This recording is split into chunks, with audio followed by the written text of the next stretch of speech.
Bag থেকে? আরে বাবারে, আরে বাবারে, কত বড় বন্দুক! এ তো মনে হচ্ছে গুলি চলে আসবে। দারুণ লাগছে কিন্তু। হ্যাঁ, দেখছো? আর আমি মানে ম্যাগি খাবো না, তার আমি জোর করে বলছে ম্যাগি করি ম্যাগি করি যে তাও মানে গলা সমস্যা তো নামছেই না সে লিফট, তো লিফটটা ডিস্টার্ব করছে, তাই সিঁড়ি দিয়ে নেমে গেলাম। কি হয়েছে কি জানি, নিচে নামছে না, নিচে থেকে ওপর উঠলো, বাট ওপর থেকে আর নিচে নামছে না। এখন 4 তলায় আমি আছি, 4 তলা থেকে 1 তলায় এখন গ্রাউন্ড ফ্লোরে, নিচে এখন সিঁড়ি দিয়ে দিয়েই নামছি।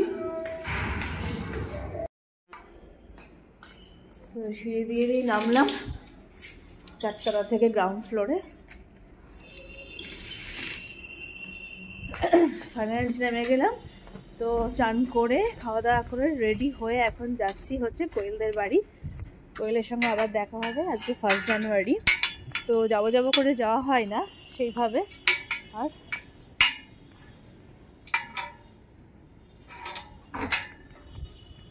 আর ও বলতো যে দিদি আবার আসবে, তো সেইভাবে যাওয়া হয় না। তো যেহেতু এখানে আছি সেহেতু একটু দেখা করে আসি ওর সঙ্গে 1 জানুয়ারির দিন, সবার সঙ্গে একটু কাটিয়ে আসি। বিশেষ করে মানিককে ভীষণ ভালো লাগে, তো মানিককে দেখবো আবার একবার। ওকে ভীষণ ভালো লাগে, খুব কিউট একটা বাচ্চা। তো যাই হোক, এখন আজকে যাচ্ছি, তো সঙ্গে থাকো তোমরা।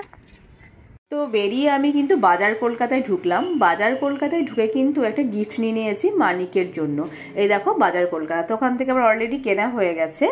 আর অবশ্যই আমি তোমাদেরকে দেখাবো বা বলেও দেবো যে আমি কী গিফট কিনেছি। তোমরা বাজার কলকাতা আর প্যাকেট দেখে বুঝতে পেরে গেছো হয়তো কোনো একটা ড্রেস নিয়েছি। হ্যাঁ, ড্রেস নিয়েছি, তো কীরকম কী সেটা তোমাদের সঙ্গে দেখাবো। আর এসক্লারেটে আমি যখন নামছি তখন দেখো একটা পুচকু একটা গুড়গুড়ি খুব পাকা বুড়ি আমার পাশে এসে মানে ভিডিওর মধ্যে আর কি বলছে যে কি হচ্ছে এটা। তো আমি বললাম যে ভিডিও হচ্ছে, তো মানে খুব পাকা।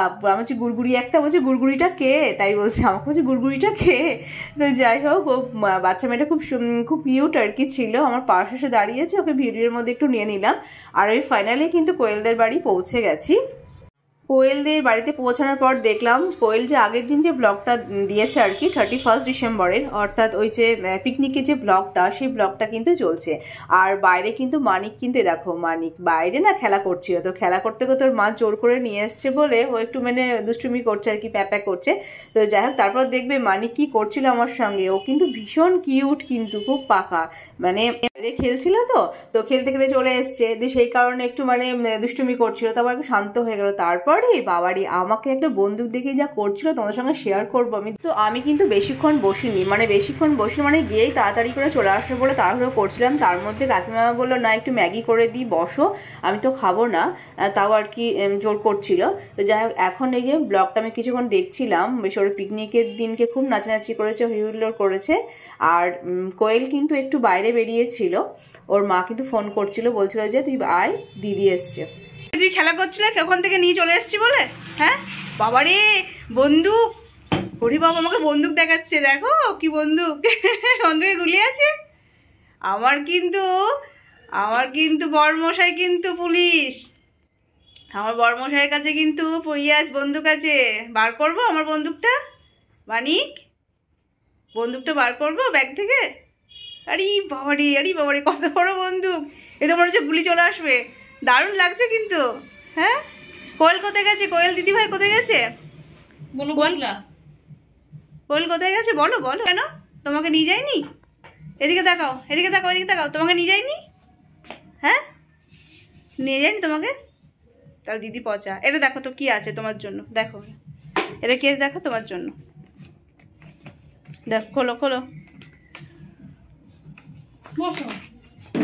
তো মানিককে কিন্তু গিফটটা দেওয়ার পর কিন্তু ভীষণ খুশি। আর এর মধ্যে কি আছে বলো, 2টো টি-শার্ট আছে, একটা হোয়াইটের ওপরে বেশ ওপরে সামনে প্রিন্ট করা, আর একটা কিন্তু ইয়েলোর ওপরে কিন্তু প্রিন্ট করা। তো টি-শার্টই নিয়ে গেলাম ওর জন্য, যদিও মা বুঝতে পারছে আমরা, কিন্তু ওর মা বললো যে ঠিকঠাকই হয়েছে, মানে কাকিমা বলছে একদম আন্দাজে কিন্তু খুব সুন্দর হয়েছে এবং ঠিকঠাকই হয়েছে। যাই হোক, এখন খুব মনের খুশিতে কিন্তু এটা বার করছে। তো কাকিমা বললো ওর হাতে গেলেই সব নষ্ট করে দেবে, তার থেকে ব্যাগে ভরা থাক। তো যাই হোক, আর আমি ভেবেছিলাম যে কোয়েলদের বাড়ি গিয়েই কিন্তু মানিককে গিফটটা দিয়ে চলে আসবো, সেই কারণে দুপুরবেলা চান করে খাওয়া দাওয়া করে কিন্তু আমি বেরিয়েছিলাম। তো বিকালের দিকে করে গেলাম, একটু সন্ধ্যা হয়ে গেছিলো। আর কাকিমা সে জোর করে আর কি ম্যাগি বানাচ্ছে, আমি খাবো না চলে আসবো, তাও রান্না করে চলে আসলো ম্যাগি বানাতে। তো কোয়েল একটু বেরিয়েছে, তাই ওর এখন ওর সঙ্গে দেখা পেলাম না, কিন্তু কাকিমার সঙ্গে অনেকক্ষণ গল্প করলাম। কাকিমা তো ভীষণ ভালো, আর আমি মানে ম্যাগি খাবো না, তা কাকিমা জোর করে বলছে ম্যাগি করি যে ম্যাগি বানাচ্ছে আমার জন্য। এখন ম্যাগি করছে, বললাম ম্যাগি খাবো না তাও। আর ওই যে মানিক কাঁদছে এখন। এই মানিক, কাঁদছো না তুমি? হ্যাঁ। তো ওখান থেকে ম্যাগিটা খেয়েই তাড়াতাড়ি কিন্তু আমি বেরিয়ে পড়লাম। বেরিয়ে এসে স্টেশনে বসে আছি, আর স্টেশনে বসে থাকতে থাকতে দেখছি তখন এই কাকিমা কিন্তু এসে দাঁড়ালো সামনে। তো এই কাকিমাকে তোমরা সবাই চেনো, এই কাকিমা হচ্ছে রাজের মা আর টিয়ার শাশুড়ি। তো হঠাৎ করেই কিন্তু কাকিমার সঙ্গে দেখা হয়ে গেল। আমি স্টেশনে জাস্ট বসে আছি আর কাকিমা আমার সামনে দাঁড়িয়ে আছে। তো আমি বলছি, কাকিমা আপনি রাজের মা না? আর টিয়ার শাশুড়ি তো, দেখে কাকুও কিন্তু সঙ্গে আছে। তো আমাকে বলছে হ্যাঁ। তো যাই হোক, দেখা হয়ে গেল হঠাৎ করেই কিন্তু স্টেশনে দেখা। বাট আমি কোয়েলদের বাড়ি গিয়েছিলাম বাট মানিককে গিফট দিতে, কিন্তু আসার পথে স্টেশনে কাকিমার সঙ্গে দেখা হলো। আর আমরা কিন্তু অনেক গল্প করতে করতে কিন্তু আমরা ট্রেনে করে আসলাম। আমরা একসঙ্গেই কিন্তু আসলাম। আর টিয়ার সম্পর্কে কি বললো তার শাশুড়ি, মানে এই কাকিমা তো টিয়ার শাশুড়ি, তোমরা সবাই যারা যারা ব্লগ দেখো বা ওদের ভিডিও দেখো, রিলস দেখো, তো কাকিমা কি বলেছে সেটা তোমরা শোনাবো। তোমরা কাকিমা দাঁড়িয়ে হঠাৎ করে এখানে কাকিমার সঙ্গে দেখা হয়ে গেল, ভীষণ ভালো লাগছে। বাট মানে আমি সবসময় মানে ভিডিওর মধ্যে দেখি, রিলসগুলো বানাই, ভীষণ ভালো লাগে আমার। আর আমি ভাবিনি যে কাকিমার সঙ্গে হঠাৎ করে দেখা যায়, ভীষণ ভালো লাগছে। বাট ভিডিওতে কিন্তু ভীষণ ভালো লাগে আমার। Thank you. আর দেখা হয়ে খুব ভালো লাগছে, হঠাৎ দেখা। আর কাকিমা কিন্তু ভীষণ কিউট, সারাটা পড়ে একদম মানে মানে মনেই হচ্ছে না যে কাকিমার এত বয়স হয়েছে, সামনাসামনি এত অল্প বয়স লাগছে, ভীষণ ভালো লাগছে। অবশ্য রাজিয়াও বাচ্চা, বাচ্চা। আচ্ছা টিয়া শরীর ভালো আছে এখন? এখন একটু ভালো আছে, তাও মানে গলার সমস্যা তো, এখন শর্ট হয় না। ডাক্তার দেখাচ্ছি, ও সেই একদিন একটা ভিডিও আমি দেখছি, মানে ওর তো প্রিয় ফলো করে দেখছি আমি, ভালো লাগে আমার একটা লাগে, দুজনকেই আর কি ভীষণ ভালো। এমনি ও খুব ভালো, সামনাসামনি মতো দেখা হয়নি, সামনাসামনি দেখলে আরো ভালো লাগবে। দুজনকেই ভীষণ ভালো লাগে, মানুষের সঙ্গে মিশতে পারে, ও খুব মানুষকে আপন করে নিতে পারে। বলার জন্য আমি বলছি আরে এই বাচ্চা আমি বাচ্চা মেয়েটা এরকম অবস্থা। কাকিমার সঙ্গে দাঁড়িয়ে দাঁড়িয়ে অনেকক্ষণ গল্প করলাম, ভালো লাগলো। কি ভীষণ ভালো, কিন্তু তুমিও খুব ভালো। তাই আসলে ব্যাপারটা কি বলুন তো, মানে গল্প করতে করতে কিন্তু ফাইনালি আমাদের কিন্তু ট্রেন চলে আসলো। আর এই দেখো ট্রেনে কিন্তু উঠে পড়েছি। ট্রেনে উঠে কিন্তু কেউ আমরা জায়গা পাইনি, বাট দাঁড়িয়ে দাঁড়িয়ে কিন্তু গল্প করছিলাম। আর তোমরা শুনতেই পেলে যে কাকিমা টিয়ার জন্য কি বললো। অ্যাকচুয়ালি তোমরা কিছুটা শুনেছো, আর আমরা ট্রেনের মধ্যে কিন্তু আমি কিন্তু টিয়ার সম্পর্কেই কিন্তু গল্প করতে করতে যাচ্ছিলাম। তো আমিও কিছুটা শুনেছি, তোমাদেরকে সেটা বলি। তো কাকিমা এটা বলছিল টিয়া কিন্তু ভীষণ ভালো মেয়ে, ও সবার সঙ্গে খুব ভালো মিশতে পারে, বাট গলার সমস্যাটা কিন্তু প্রচণ্ড বেড়েছে, সেই কারণে এখন বাবার বাড়িতে আছে।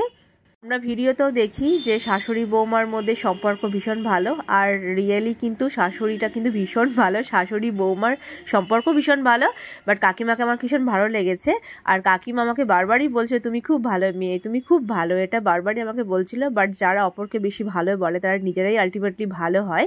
অনেক গল্প করতে কিন্তু আসলাম, কাকিমা কিন্তু বারবার বলছে যে আমাদের বাড়ি কিন্তু আসবে, যাবে।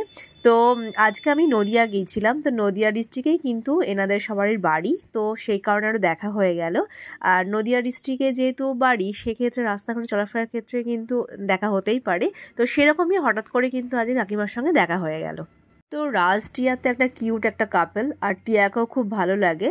আর সত্যি কিন্তু ওর গলার সমস্যাটা ভীষণ বেড়েছে, সেটা আমি ভিডিওর মধ্যে দেখেছি। আমি বলছিলাম কাকিমাকে যে খুব খারাপ লাগে ওটা শুনে, বা দেখেছি আমি, ভীষণ খারাপ লাগে। স্টেশনে যখন দাঁড়িয়ে যখন কাকিমা আমার সঙ্গে কথা বলছিল, তখন কিন্তু দুটো মেয়ে এসেছিলো, তারাও কিন্তু ওই কাকিমাকে দেখে কিন্তু চিনতে পেরে কিন্তু ভিডিও মানে সেলফি নিল আর কি, মানে ফটো তুললো। তো হঠাৎ তো পরে কিন্তু আমরা সিট পেয়েছিলাম, আর কাকু কিন্তু অনেকক্ষণ বেশ জমিয়ে গল্প করবো। কাকু কিন্তু ভীষণ ভালো মানুষ।